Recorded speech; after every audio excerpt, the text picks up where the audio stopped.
Let's make একদম restaurant style হানি garlic chicken. আর হ্যাঁ, এই চিকেন দিয়ে বানিয়েছিলাম আমি আগের দিনের চিকেন বার্গার। ফার্স্টে আমি 250 গ্রাম চিকেন, হাফ কাপ টক দই আর স্বাদ মতো নুন, ফ্রেশ ক্র্যাক পেপার আর জিঞ্জার গার্লিক পেস্ট দিয়ে 1 ঘন্টা ম্যারিনেট করতে রেখে দেব।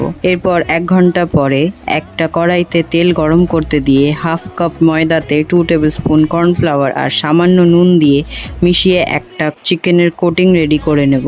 এবার একে একে চিকেনের পিসেসগুলোকে ময়দায় কোট করে নিয়ে